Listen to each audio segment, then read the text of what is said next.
Welcome to those that are jumping in at the moment. We'll get started in just about 30 seconds or so.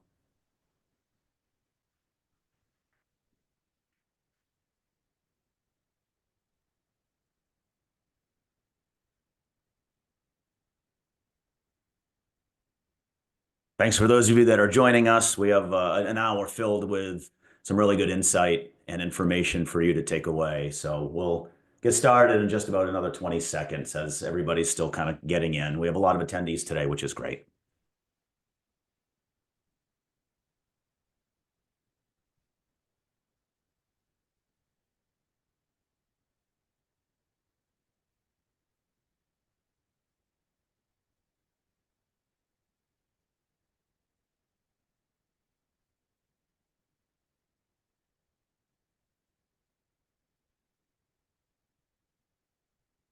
All right, so let's kick things off. So hello, I'm the MC today. I'm also a realtor. I'm Chris Whitten, the president of the Rhode Island Association of Realtors for 2025, and very excited to start talking all things ADU. ADUs, accessory dwelling units, in-laws. We need all of Rhode Island to know what an ADU is, so they're aware and can help our housing crisis. So before we dive in here, just a bit of housekeeping. All participants have been muted to minimize background noise and to keep things running smoothly. If you do have any questions at all during the session, please type them into the Q&A feature that's there on your screen. And if you see somebody ask a question, and if you have a question at any point, please put it in there. We will see that. And if you see a question in there that's like, hey, that's what I was thinking, give it a thumb, and that thumbs up will let us know that it's a very important question. And once we get to the Q&A section, we can answer those. So here's what you can expect in the hour we do have here together. We're going to kick things off with a welcome message and brief opening remarks. And then we're going to hear from our expert panelists who will guide us through the latest on ADU legislation, the financing options, we really need to hear that, and how to actually go about building an ADU. And then we're going to dive into the Q&A at the end, so feel free to send, again, those questions as they come to you. So today's event is a collaboration between AARP and the Rhode Island Association of Realtors, Rhode Island Housing, and the Rhode Island Builders Association, and it's designed to help homeowners, home buyers, and real estate professionals better understand the vast opportunities around ADUs, accessory dwelling units, here in Rhode Island. So everybody's good with the ADU thing. We're going to use the acronym ADU a lot. So that's obviously an accessory dwelling unit, also known as in-law apartments.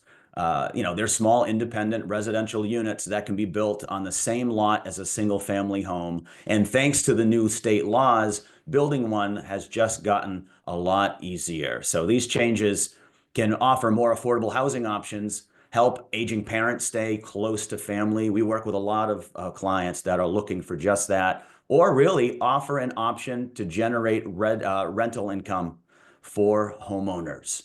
So with that, to kick everything off, we're excited that we have a video message from Rhode Island Speaker of the House, Representative Joe Sacarchi, and I'm going to play that video for you right now.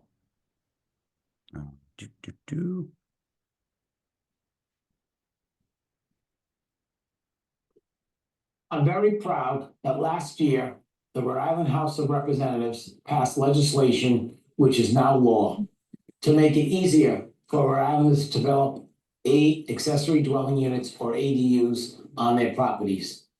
ADUs are also known as in-law apartments or granny flats. As we look for creative solutions to address Rhode Island's housing shortage, ADUs are a great option. ADUs add more housing units to our supply without changing the character of a neighborhood. It's what we call gentle density. In fact, one of my neighbors has an ADU, which is not even visible from the street. Our state is experiencing an age wave. Within the next several years, 1 in 4 Rhode Islanders will be 65 or older. As our population ages, we need to ensure that we have supports in place for seniors. According to AARP Rhode Island, 87% of Rhode Islanders aged 45 and older want to stay in their community as they age. That's why ADUs are popular with seniors. They enable older adults to downsize, remain in their communities, and live independently. ADUs are also popular with recent college graduates and individuals with disabilities because they enable people of all ages and abilities to live independently, cost-effectively, near their families, and with dignity. The organizations that put together today's forum, Rhode Island Housing, the Rhode Island Association of Realtors, AARP Rhode Island, and the Rhode Island Builders Association were terrific partners in getting the ADU legislation over the finish line. And I really appreciate their advocacy. And thank you for taking the time to learn more about ADUs and Rhode Island's new law. I hope you find this session informative. And thank you, Speaker Sicarci, for opening up the forum here with us, and also for his continued leadership on important Rhode Island housing initiatives. So now let's help set the stage for our discussion. We're joined by two leaders involved in advancing housing policy and advocating for Rhode Islanders. So first, I'd like to welcome Deborah Goddard, Secretary of the Rhode Island Department of Housing. Secretary Goddard and the Department of Housing serves as the state's lead agency for housing and community development in Rhode Island. Deborah, thanks for joining us today. The floor is yours. Thank you for having me, everyone. I just want to say quickly, most of you have probably heard of Housing 2030. It's the state housing plan. We just put it out about a month ago as of accepting comments until the 23rd of this month, so just a few more days. And we actually explicitly call out a production goal for ADUs. So our overall goal is 15,000 units of housing, but as we stress, we need those 15,000 units to span the spectrum of affordability, style, and tenancy. So we have a goal explicitly to permit 525 accessory dwelling units over the 5 years of the plan. That will triple the production we've seen. One thing we're talking about in-house is perhaps doing a design charrette, a design competition, next spring. I know other jurisdictions have worked with creating sort of off-the-shelf plans, which work really well for ADUs. And if we could get some, take some of that cost and complexity off of the shoulders of the homeowner, I think that would be, of great use. If we could get municipalities to sort of stamp these as acceptable drawings, across the board, even better. So that's one way we'll be looking to, probably the most significant way we'll be looking to advance the production of ADUs. We do have money, obviously, in the bond bill to support development. ADUs in terms of financing gap, we haven't really talked about yet, but we're open to talking about it. But right now, I would love, of course, we have to work out all the liability issues, but if we could have a design competition and effectively buy a series of designs that you just, it's the Sears and Roebuck catalog of ADU designs and specs. So that's really where we are. We are also very aware that in some of our coastal communities, they're concerned that ADUs have become, they're not really permanent housing, and they've become short-term rentals, and they may not be what the communities need. They may not be addressing our housing issue. We will probably speak to some of that in terms of being, occupied 12 months a year, no short-term lease, but all of that to be considered. It's on our agenda, and we really want to work with the builders and the realtors and anyone else to get these things built. As the speaker said, they serve a lot of purposes. So that's all I have for you today, but we're willing to continue to talk.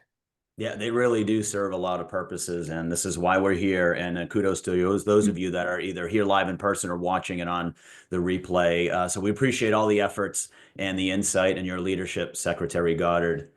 So next, we're honored to introduce Catherine Taylor, State Director for AARP Rhode Island. Catherine has been a champion for age-friendly communities and a strong advocate for housing choices that allow older adults to age in place with dignity and independence. And ADU, of course, are a powerful tool to make that happen. Catherine, welcome. Thank you so much, Chris, and hello to everybody on the webinar. So glad you're here. AARP's mission is to empower people to choose how we live as we age. And nothing's more important than that, than having some agency and choice over where we live as we age. And that's why the ADU bill was AARP's top priority going back several years. We are delighted to work with the speaker and all of the partners who are putting together this webinar today to get it over the finish line so that all of you have the ability to, if you want to, build an accessory dwelling unit on your property. And that can be used to house a caregiver if you want to stay in your home. That could be used if you want to downsize and stay in your neighborhood. It can be used to, if you have your new graduate who can't afford a place to live, to put that person there. or if you're just overhoused, you want to downsize, but your children and grandchildren can't find a place to live, you can turn the house over to them. But you will be able to stay in your neighborhood, near your neighbors, near your routines, the stores you like to go to, your community, your support system, and not shake it up. So it's just a really important tool for us all to have, should we choose to. I'm very excited that this webinar is happening today, so people will learn about what the law does, what they're entitled to do on their property, and how to go about building an ADU. AARP Rhode Island is committed to implementation of this law, working with the Department of Housing to see those permits go forward.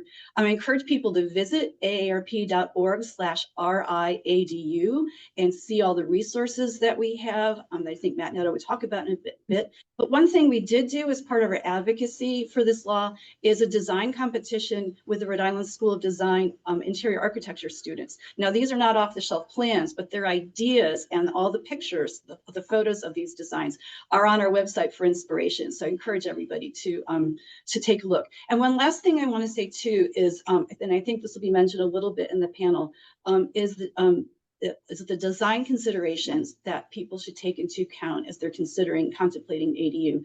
Very important to think about universal design so that the ADU that you build has total flexibility for any person or any purpose you would want to use it for going forward. So with that, I'll turn it back over to you, Chris, and I'm looking forward to a great panel. Thank you so much, Catherine, and thanks for all you do and advocating on behalf of ADUs. And you're right, and I think throughout this hour, you're going to hear various ways that ADUs can be used, not only for just rental income, and we'll get into the stipulations with that. It can't be short term, but also, myself, I'm the father of 5 children. Those are the ones behind me there, and they do eventually need a place to live, and rent's so high, and I want them to stay close here in the state if that's what they want to do. So that's just one of the many options that we're looking at, and ways that ADUs can help. So let's set the stage now. We're going to turn it over to our panel discussion. We've gathered a group of experts from across the Rhode Island housing landscape to share some great insight. So joining us today, and while I introduce them, they're going to say a little bit about themselves, introduce themselves as I bring them in. So our first panelist is Matt Netto from AARP Rhode Island. Matt, tell us a little bit about yourself. Chris. My name is Matt Netto, Associate State Director of Advocacy for AARP Rhode Island. I've been here about 5 years, working on municipal level issues that impact older Rhode Islanders, state level, and also federal. I'm really excited to be here and be talking about the bill now that it's passed. As Catherine had mentioned, we've been working on this bill for several years with all of you, and I'm just really excited that ADUs are now a realistic option for all Rhode Islanders. So really excited to be here. Thanks. Thank you, Matt. And next is Brenda Hayden from RIHousing. Thanks for joining us. Tell us a little bit about yourself. Thanks, Chris, and good afternoon to everybody, and thanks so much for joining in on this important discussion. As Chris mentioned, I'm Brenda Hayden, Assistant Director of Homeownership at Rhode Island Housing. I've been in the mortgage industry for a little over 30 years. And my career has really been dedicated to expanding access to mortgage affordability and really assisting those first-time homebuyers just navigate the path to home ownership. And we have found that there's a lot of mortgage programs that are really starting to explore and have some flexibility around ADUs. And so I'm excited to share that information with you today. We're excited to hear that. And a little nugget that you may be sharing a little bit later on is you just recently put one in, right? I did. Probably a little over a year ago. We actually built onto our existing home for property from on our property to bring my mom with us. Say just another example of why ADUs are needed. So I'm Absolutely. excited to pick your brain about that process as we get into it. And last but certainly not least, we have John Mark Antonio from the Rhode Island Builders Association. Thanks so much for being here, John. Tell us a little bit about yourself. Yeah, so I'm John Marcantonio, the CEO of the Rhode Island Builders Association. We are the state's residential trade association representing around 1,100 Rhode Island contractors. We're here because we're committed to building the plan and certainly helping to implement this housing strategy in Rhode Island. So glad to be the part of today's discussion and look forward to participating and answering some questions to the best of my ability. Awesome. That's really what we're here to do, is answer some questions. And speaking of that, I see them coming in. I've got my whole screens and Command Central here, so I see the questions coming in. I am reading them, and we will have that Q&A session coming up. But first, we have 4 detailed questions, each directed at one of our specialists, our panelists, and then we're going to open it up for that Q&A session. So we're going to start with question 1 with Matt Netto from AARP, Rhode Island. Matt, what are the main changes to the ADU law, such as when ADUs are allowed without special permission, any rental restrictions, what municipalities can still regulate? Thanks, Chris. So, there's a lot to go over in this, but pretty much what I want to talk about off the start is what this bill did was make it so that ADUs, they are allowed in all municipalities. There are 2 sections. You can either have it by right, which means the project meets all the requirements of the zoning regulations and can be built without special permits or waivers. Essentially means the project is permitted as a matter of right, and it doesn't need discretionary approvals from local government. If under certain provisions, you have it by right in the new law. But if it's not by right, you also can still build an ADU, but you may have to go through additional hearings, special permits, variances, stuff like that. So just wanted to set the table there on by right and non-by right. So the major changes in the bill, and I was looking through some of the questions, so I might be able to knock a couple off here. An ADU and Chris, you did a great job with starting the definition, but you stopped at single family dwelling. ADUs are also allowed on multi-family dwellings as well. They provide complete independent living facilities for one or more person. They take various forms, but not limited to a detached unit, a unit that's a part of an accessory structure such as a detached garage, or a unit that is a part of an expanded or remodeled primary dwelling unit. Now, what the new law does is it does set 3 by right provisions, 3 situations in which you have the right to do this without having to go through extra hearings.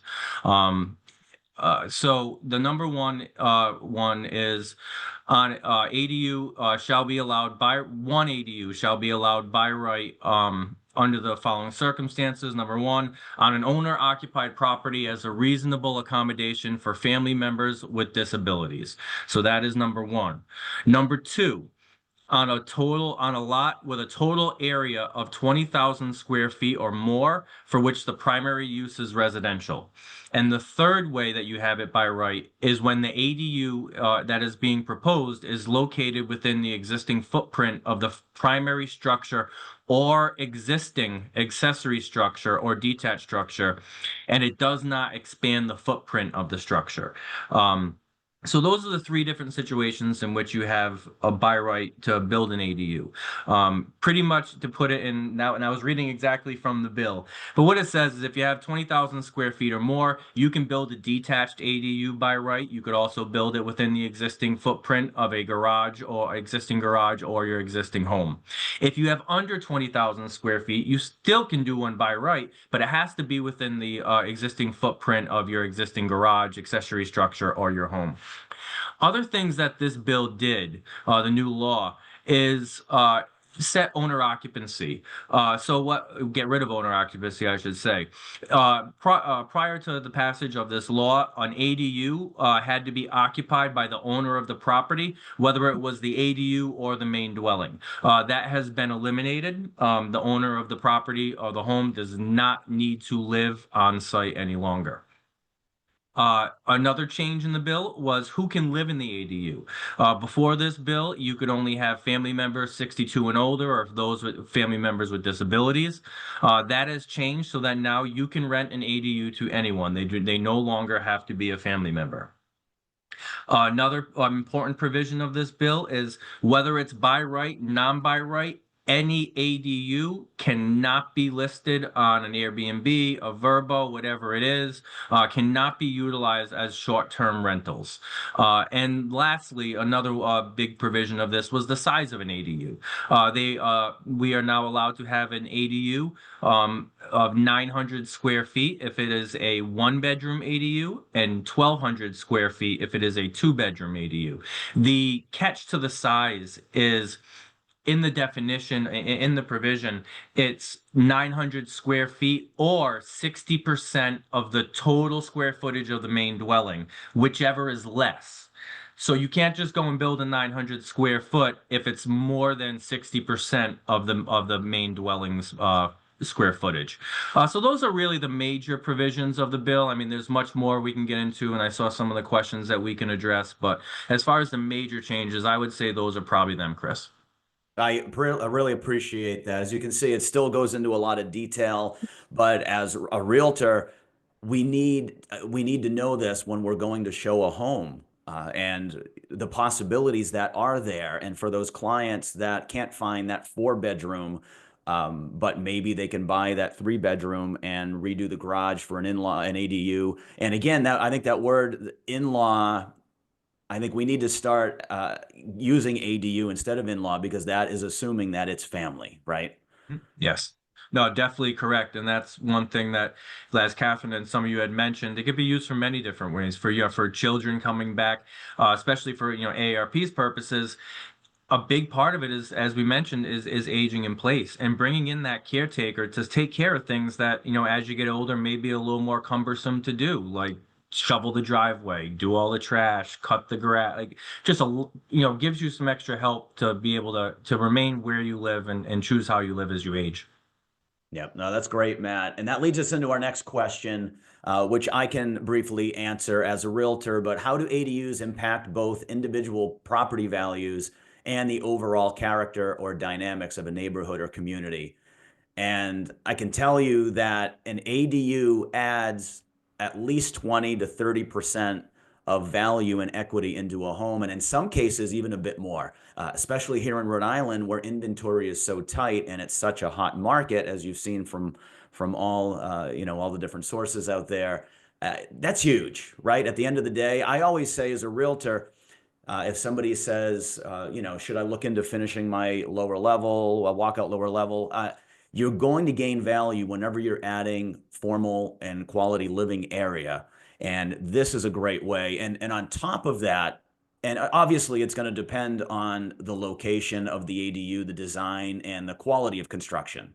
So, don't go in there and go up to the nines and you're shopping high-end stuff, just like if you're going to redo your kitchen for you, but consult a realtor, consult a professional that can tell you what the value, your return on investment, your ROI would be. But speaking of ROI briefly, and we'll move on to the next question, this rental component is pretty big.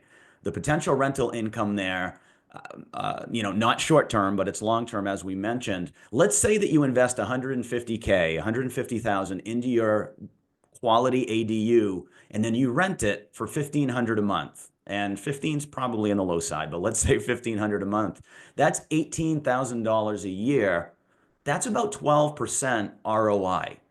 So we're not necessarily looking to talk about the benefit, the ROI and the profitability of it, but there also is that for many out there. And as real quickly for the character of the community, as Speaker Sakarchi mentioned in his video, and some of you have mentioned, many ADUs are inconspicuous. many you wouldn't even know are there. There's the bit more obvious ones when they have a standalone ADU, but even then, it's not much bigger than a detached garage or a good size shed that I've seen while showing homes. So it really doesn't deter much of the character of the neighborhood. So with that, now we need to move on to Brenda and finances, right? What type of financing options do people have to build an ADU? Any programs that RIHousing may have? Any other resources you can provide for us? Great. So the mortgage financing option, it's really one of your most important first steps. So each program that I'm going to highlight for you today is really designed to either purchase a property, or you can refinance an existing mortgage, and along with that, include the cost to add, build, or even renovate an existing ADU, because we do have ADUs that are in the existing marketplace today. All of the mortgage programs that we're going to talk about, they're going to close in one single transaction. And the reason why I stress that, it's really important from a purchase perspective that you're explaining to the seller that you're going to be able to buy their property, but then you're going to have these funds that are going to be escrowed in order to build that ADU. So it's not going to necessarily add the time frame to expand that whole purchase transaction. And generally, you're going to find that the mortgages are going to be a 30-year term, just like any other loan. And you're also going to have that escrow that will be placed, and it will be serviced by whoever is going to be servicing the first mortgage. And all that work is going to begin after the loan closes. So what are some of those options? Well, from a conventional standpoint, Fannie Mae is going to offer you, it's called the Home Style Program. And it's going to allow you to construct or install an ADU, and it's going to only be available to a single primary residence. So one of the important things is each program kind of has a few different guidelines attached to it. So it's really important to talk to your lender to kind of take that deeper dive that unfortunately we don't have the time today, but I just want to highlight what these options are for you. So the Home Style Program, again, you can install, you can renovate, but it would be, if you're installing a complete separate ADU, it would be only to a single family residence. Freddie Mac's offering is referred to as the Choice Renovation Program. And those guidelines are going to be a little bit different. They're going to expand more into the multifamily properties, not just have the restriction for a single family unit. Both are available to renovate as well. So if you have a property maybe that's being listed or something that you're exploring, but it needs to be tweaked a little bit, great option to have. Rhode Island Housing also offers the FHA Standard 203K program.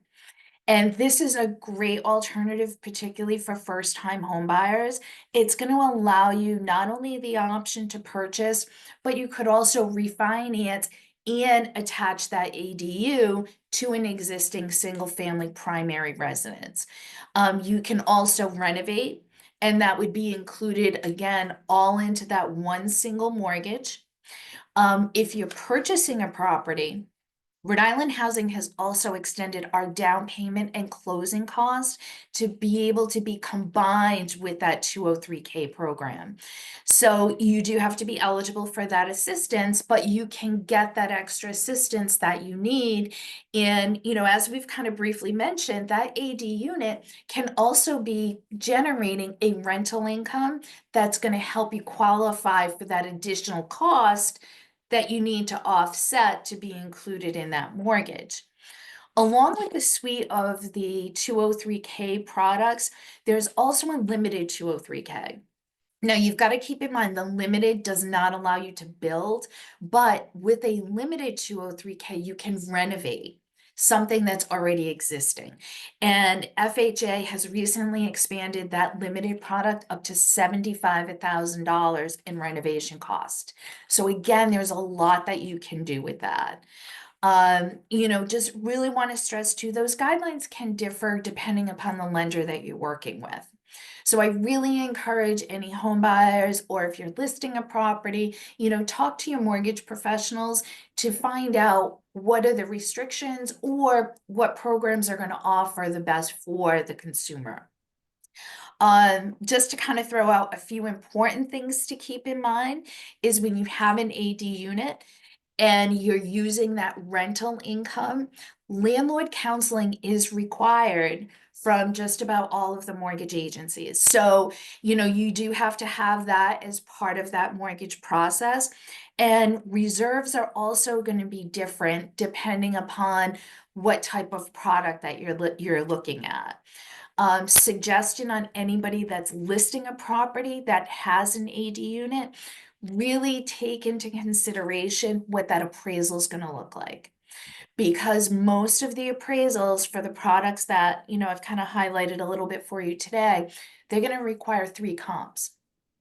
And with those comps, if rental income is being used to qualify, at least 1 comp has to be generated from an ADU.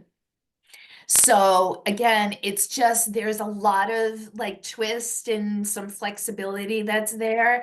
But you want to make sure that you're understanding what that product is in order to proceed forward. Thank you, Brenda. And that appraisal nugget is key, because as Yeah. we're just getting these cogs rolling with the new legislation that passed last year, that's so important. So let's set the scene, right? We had Matt explain what an ADU is and what the law now says you can do. I told you it's going to bring you equity in your home. Brenda told you how to finance it. Now we go to our home run hitter, our cleanup hitter, John, who's going to walk us through the steps that a homeowner would need to take to make it come reality. He's the home run hitter. I feel like I'm in one of those legal commercials now. No, I was thinking more David Ortiz, but Oh, okay. I didn't say heavy hitter. You're good. Oh, heavy hitter, yeah. Well, thanks, Chris. And I want to stress the opportunity here. It really is going to be great for so many homeowners when they can pull this off. But my advice in this space is to know your situation, right? You've heard folks talk about, oh, you can turn a garage into one, or put an addition on, or maybe we'll do the basement. Those decisions are going to come from knowing your situation. What do I mean by that? So first, know your lot size. Okay. A lot of people don't know what their lot size is. Most of the time, you can get that information right down the street at your town hall if you don't have it already. But with the 20,000 square feet being a trigger for a lot of things, you might want to just start with the basics and figure out, okay, what is my property? Now, when you do that, what comes with that is knowing your infrastructure. Okay. Am I on water and sewer? If I have water and sewer, I'm in a much better place than if I'm on a septic and a well. Okay. If you're on a septic and a well and you're on a lot that's just over 20,000 square feet, you want to dig a little deeper here. Okay. You want to find out, and you can get these maps as long as your system's not that old. You can get these maps at DEM. And that web link and that web page is available. I think, Chris, you guys are going to make that available to people. So you get your situation, you realize, okay, if I get my septic's for a 3-bedroom. I already have a 3-bedroom. I want to put a ADU on that's going to be a 4th bedroom. All right, well, now it's a little different. You're going to have to upgrade that septic, okay? How it gets attached, right? The law, I believe, allows you to attach to an existing septic. You don't have to have a separate one for the ADU, but that existing septic has to be able to receive the extra bedroom. So things like that, know your situation. Also, I'll throw this out there. If you do need to have a survey done on your property, you're going to want to have that surveyor, and he would do this anyway, identify any wetlands. Okay. That's in play for folks. You have to pay attention to it. And if you're going to need a variance for any of those reasons, because you want to put one as a standalone, you're going to have to get that variance from DEM. All these things, again, come together. It's like, all right, if I do have wetlands and I don't have room to put an ADU as a standalone in my backyard, well, maybe I'll just do the basement. Do I have a walkout? Could I make a walkout? All right. Or, could we squeeze an addition on? So these are the fundamentals that you're going to want to go through in figuring out some things. Now, once you have your basics in place, you then want to get your design. All right. And I would use a designer. If you're not going to buy a modular like we had at the home show and drop it in your yard, you're going to want to have this thing professionally designed. This is not something that you want to just kind of sketch out. Your building officials are going to want an actual design with something designed to code. Sometimes, people can skirt by having a deck designed in an easy way, but this is a structure, something that's going to be lived in. You're going to want to have that professionally designed. And, there's a DIY component here. I'm sure some folks can do it. But in general, I would go out there and hire a professional. All right. Make sure this person is registered and insured, and make sure they have some history in the space. Okay. Under Rhode Island law right now, any registered contractor could technically build you an ADU. And I know there's a lot of people who now want to get into that space who claim they can do it. But you want to make sure that they have some history in remodeling and building, know their codes. You can check on contractors at the Contractors Registration and Licensing Board. That's a public facing website, and that will help you with that information. Next, I have to stress that you're going to have to get a permit. All right. Too many people try to do too many things without pulling a permit. Do not go down that road. Get the permit. Get it all done legitimately, 100%. All right. Ask anyone who has tried to buy a house with a finished basement and didn't get a permit. That's a lot of problems there, right, Chris? I'm dealing with that right now with a client. You are absolutely right. Do not want to do that with an ADU. Let's just get the permit. I'd also suggest too, once you have all these kind of things in place before you pull the permit, or even before you do any of it, feel free to sit down with your local building inspector, right? Ultimately, because this is administrative, it's going to be between them and you. Unless it needs some sort of variance, some other thing outside of the norm, it's an administrative procedure here. So have that conversation with him. He may be very familiar with where you are and what your situation is. And he or she could probably provide you a lot of local guidance in that. All right. And most towns, some towns might be a little more difficult than others, but generally speaking, most have been accepting of, and most of the building officials in my universe that I've spoken to are happy to help and are, I think, frankly, happy that this opportunity is there for people. So that's how I'm walking through the permitting process for you. That's kind of a general summary, but I'm here to answer any questions. I appreciate that, John. That really does help, especially as a realtor. We help a lot of our clients in the buyer process, and we sit down and explain the home buying process to them.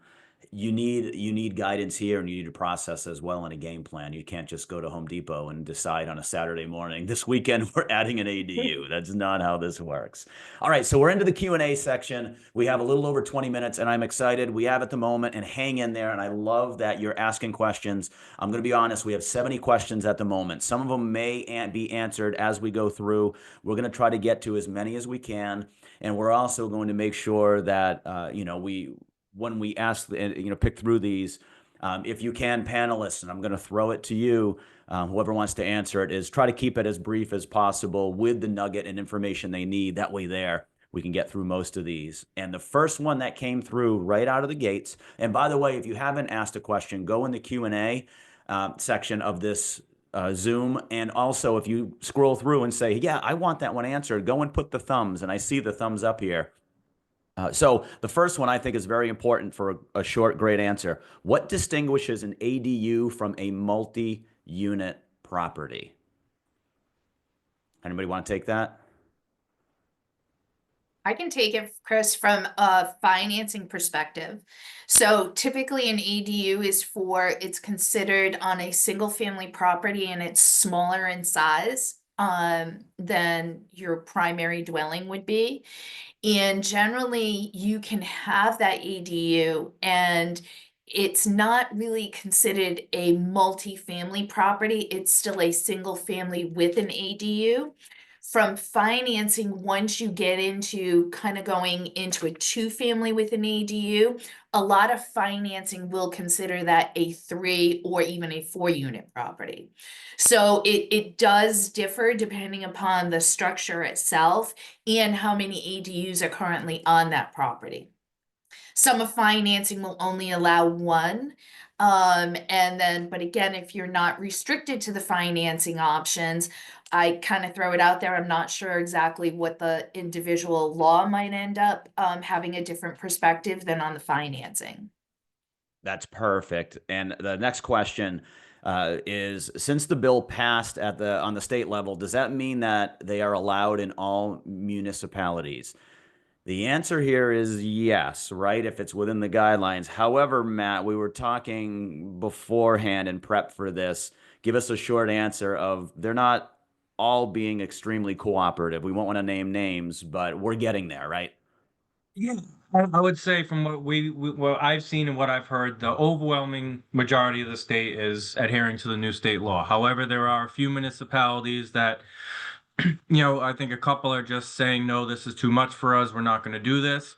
While others are, just taking it slow. What I will say is, from everything I understand, and if anyone on the panel, knows better than I, please correct me, but state law supersedes municipal ordinance. So if you go to your town and they tell you, no, you can't do this, we're not doing this, you will have there is a course you can take to make it so that you do get what you lawfully can, and that is an ADU. So if you go to your town and initially you get a no, or you have it by right, you've read the law, but they don't seem to be giving you what you're supposed to be getting. Just know that if you stay the course, most likely you will win because the law is on your side. Thanks, Matt. And I know there's a lot of realtors on this, and picture it like this, because I'm an analogy guy, is that when you have to go and get a smoke CO for to sell a home, the state law is the state law, but there's each fire department, each person that comes out from that fire department is going to have nuances of what they want. We got to work with people at the end of the day. So, suggest breathe, let's work through this. And then if you do hit a solid brick wall after you've done the right thing, as Matt mentioned, all right, let's go and try this another way because I know my rights. So I think that was answered great. We appreciate it. A lot of them are similar to that, and I think a lot of us needed that answered, Matt.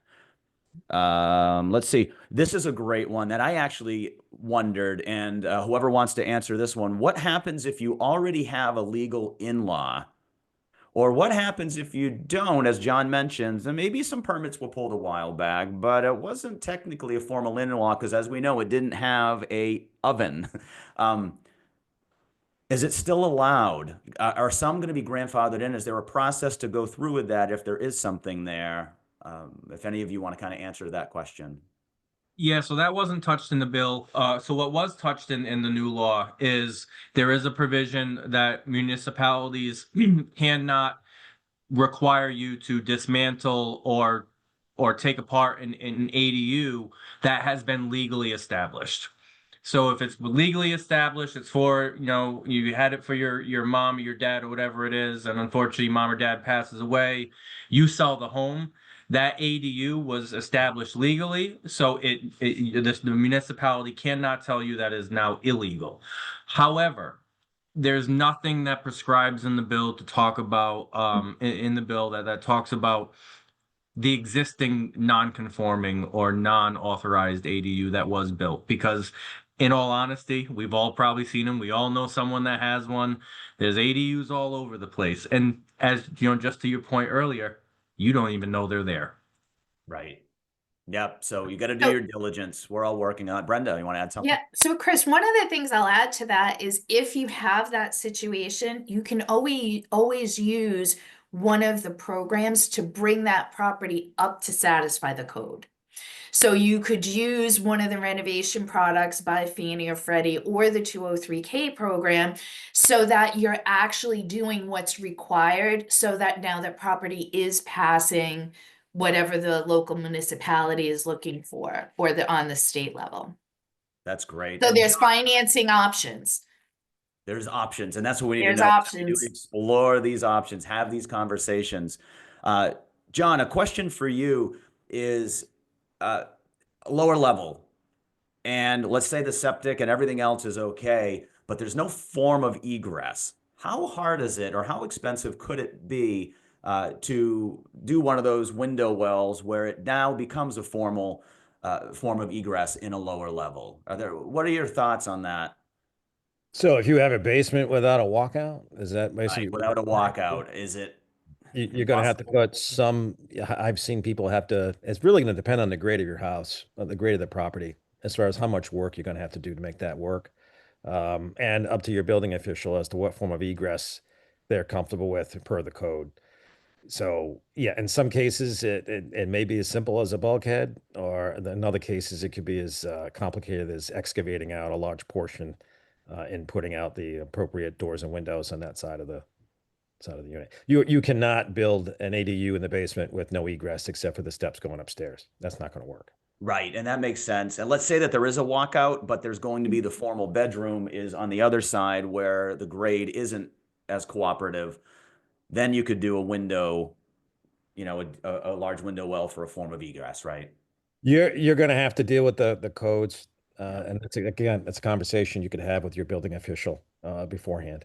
Yeah, Yep. there's a lot of variables there to consider.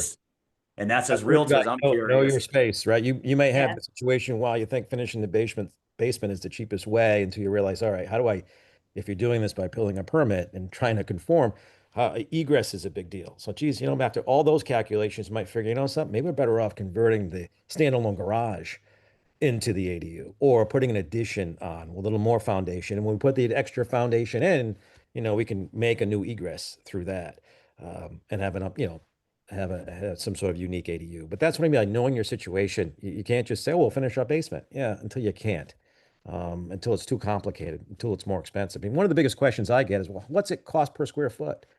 And that's wildly gonna vary depending on what your situation is and what you want to accomplish. So if you had a walkout basement that already had the doors and windows in place, doing an ADU down there because you already have access to everything, and you already had capacity in your electrical panel and you had capacity in your septic system, yeah, not so much, right? It could be somewhat reasonable. But if you're looking at a situation where you don't have egress, you don't have electrical capacity, you have to upgrade your water, your septic system. Oh, wow, all of a sudden you're in the hundreds of thousands of dollars. So know your situation first. I could say as many times as a realtor, my client will ask, "Hey, do you think I could do this here?" And I go, "Well, for the right amount of money, you can almost do anything." So, but you need to know your options. So I think that's kind of a common theme that we're going into, not only on that end, but financing. Let's see, and it helps for those of you that are with us. And I know the questions keep coming in. We have about 13 more minutes left, and we're going to try to get to many of these. Go through if you want to and give the thumbs up because those are going to rise to the top here for me as well if you want that question answered. Here's one in here that keeps getting a lot. So ADUs are only permitted for only single family properties. Cannot be done on property with a multifamily. I think we covered that one already, but it seems like people keep thumbing that up. Can we clarify that a little bit? If it's a multifamily property, you still can put an ADU on? So I think the key, I'm sorry, go ahead. Oh, no, I'm just saying, I just, in the definition, it does say multifamily. That's all I know. So, Yep. And so, I mean, it is acceptable. The issue is that your financing may be restricted depending upon if you're looking to build a unit. So if you're building something, you want to use a conventional product, you might, and if you're looking just at the home style program, that is just for single family. But there's another conventional product out there that you can go up to 4 units. So again, it's really just, even as John has mentioned about preparing for the construction part, you need to also prepare for the financing as well. So there is no restriction. It's just understanding what the financing capabilities are. And the big, I'd say, takeaway is you can't go anything greater than 4 units. So you can't have a 4-unit multifamily property and build an ADU and get residential financing. That is going to end up being something that would end up creating issues. But again, it's just on the financing products that we talked about. You could look at a home equity loan. There could be other options that you're exploring for that. Perfect. This one is the tops on the list right now for thumbs up. I don't know if you have the answer or not, or it's a depends situation. If you have a 3-family, will adding a separate unit cause you to need a sprinkler system? I'm Anybody not know that sure one? on that. I mean, honestly, from what I've seen, it's gonna depend on the individual municipality and how they're gonna treat that. But from a perspective, if it's being looked at as that additional unit, I would say that there's a good chance that they're gonna request the hard wire and everything else that's involved with exploring the 4-unit property. Yep. No, that's great. I have a question here. What MLS changes would be useful in accommodating ADUs? The good thing is that I happen to know the president of the Rhode Island Association of Realtors this year, and a friend of mine is the president of the statewide MLS. So we're going to work on that as this starts to develop. We really want to see and work with you, not only as realtors, we want to work with each of you as panelists to see how we can make MLS thrive even more now that ADUs are real. It's not going to most likely go under the 2 or 3 unit because it's a single family residence, as we're talking about, with an ADU. So we will be working on that. What are boundary lines? Are there still the same setbacks? Any of you know that? Yeah, I mean, as far as I know, just from the law, it didn't change any setbacks. It anything that is in existence for an accessory structure, an existing accessory structure in your building code, would be applicable to an ADU. So let's say your accessory structures in your town can only be 17 feet tall. That would be your perimeter for an ADU. So that's how it's being handled, and it's actually written explicitly in the language of the bill. To that point, I was just looking for it really quick. Municipalities shall not impose dimensional requirements or other development standards on ADUs in any instance that exceed the requirements for an accessory structure in the same zoning district. Yep. There you go. That's great. A couple of you were asking, where can I find the guidelines that Brenda was mentioning, or some of us were mentioning? You are going to, as an attendee today, get a follow-up email with all sorts of links and all sorts of information that will keep you going for weeks to just digest all of this. And, and I'm sure we need to continue this conversation as well. So we only have 8 minutes left. We're getting there. If you get a garage approved to be built, you have the garage built. And then about 11 months later, you go, oh, now maybe I want to convert that garage into an ADU. Shouldn't have any issues, right? That was one of our questions. As it stands right now, it's an existing structure. There is no time limit on how long ago that existing structure needed to be built. As far as the reading of the law from the way I see it, and there's a possibility I could be wrong, is as of passage of the bill, if it was existing, or as existing as when you bought it. But yeah, all it states in the bill explicitly is that on an existing structure. There is nothing written in there as to how long that structure has to be in existence. Chris, I will add to that though. That's a separate permit. So you get a permit to build a garage, okay, and then you want to convert it into an ADU. That's a separate permit and that's a separate process. All right. We don't go build a garage, but while we're building a garage, build an ADU and say, wow, look at that. There was an ADU the whole time. That's a recipe for a lot of legal problems. All right. Yep. I appreciate that insight. And at the end of the day, we got to do things by the book. And that's where we have to work with every city and town, building inspector, the building department. So let's work on all this.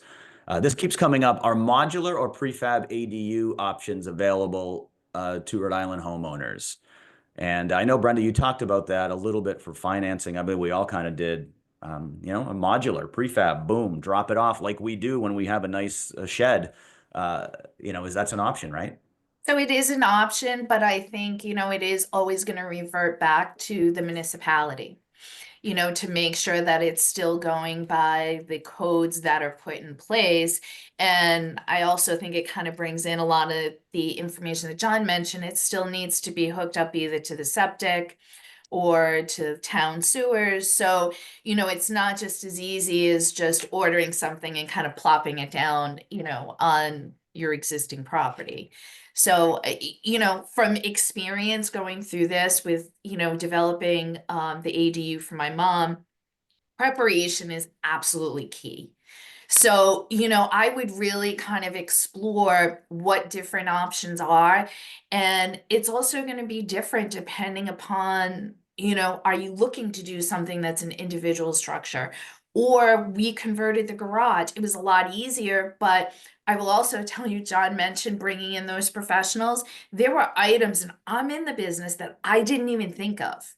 So it is really essential to have that individual that's going to help you with that design. And also, my experience also was key with having a local builder, because they understood what was required in the area that we were looking to construct in. That makes perfect sense. You need the right team, the right guidance. So You do your research. This is interesting. I don't know if any of you can answer this. Does 60% of the total dwelling square footage, is that only for above ground? Say if you have a raised ranch, sometimes they consider that finished lower level, even though there's forms of egress and living area down there. Do you know if 60% of the total dwelling square footage is only above ground? It is my understanding it is the existing living space. So if it is an unfinished basement, it would not count towards the square footage of a home like it wouldn't in a listing. I bought. I'm not a realtor. I bought a house, so that's the only reason I know that. But yeah, so it's if your basement is finished and it's it's a living space, then yes, it would be included. But any unfinished spots like that, or a sunroom that isn't included in your total living square footage, it won't be included. Okay, that's perfect. Just 4 more minutes. We're going to crank these out. So nice, quick answers like you've been doing. I appreciate it. Could Matt go into a little bit more detail about the 900 square feet or 1,200 square feet ADUs? Yes, a one bedroom ADU, 900 square feet is the max. Two bedroom ADU, 1,200 square feet is the max. The catch point in that is how large the ADU can be. Up to 900 or up to 1,200 depends on the square footage of your home. So if you have a 1,200 square foot home in the main dwelling, you cannot build a 900 square foot ADU because it's more than 60% of the total square footage of your main home. I think it would have to be in order to have a 900 square foot ADU by right, it would have to be a 1,500 square foot home, I believe it is. 60% of that is 900. I'm not a mathematician, but I think that's right. And then with a 1,200 square for the two bedroom, it would still be the same, 60%, whichever is less. So if you're 1,500 square foot home trying to build a 1,200 square foot ADU, you're not going to be able to do it. You're only going to be able to build 60% of 1,500 square feet. Perfect. Thank you. We have time for maybe one or two more. This is a good question. It may be a quick answer. How many ADU units can be located on my property? Let's say you have 2.5 acres and you want to put a finished lower level as an ADU. Can you add another standalone in the backyard if it qualifies, John? It is one per residential lot. Yep, that makes sense. Listen, we try to get in as whatever we can here. So we like to see that, you guys have that answer. Let's see. We got time for maybe one more. Can we build an ADU detached in the lot, or it must be attached to the existing building? It can I be think- detached depending on the size of the lot. Could it 20,000 be? square foot or more, you can do detached. The only real caveat to that is if you are building an ADU under the first by right provision for its owner occupied for a family member with disabilities, that is the only situation where you may have the by right ability to build a detached on a under 20,000 square foot lot. Yep. Perfect. Quick answer here. Can an ADU be built on a lot that has an existing 3-family house? Can that ADU be built in the backyard instead of the basement? I believe the answer is yes on that, right? Depending on the size of the lot, once again. Yep. Perfect. All right. Well, I think at 1 o'clock, it's going to be a hard bye-bye with the rules of this Zoom. So I really appreciate all of you answering these questions. And for those of you that have attended, I hope it was informative. We could be here for 6 hours at this point, answering all sorts of questions. We want you to be inquisitive. We want you to really know and get the word out to not only our clients and others, but everybody in Rhode Island about this. Let's make ADU a common phrase that everybody knows and understands. And you will all be emailed a copy of this video, here. You'll also be emailed contact info for every panelist that we have had on today and our special guests, Deborah and Catherine. And you will have all the links in there as well. So we truly appreciate this. When we work together as a team, we can get a lot of things done, and that proved that happened here today. So let's get out there and let's make some magic happen and help Rhode Island's housing crisis. Thank you so much, everyone. Great, thanks. You.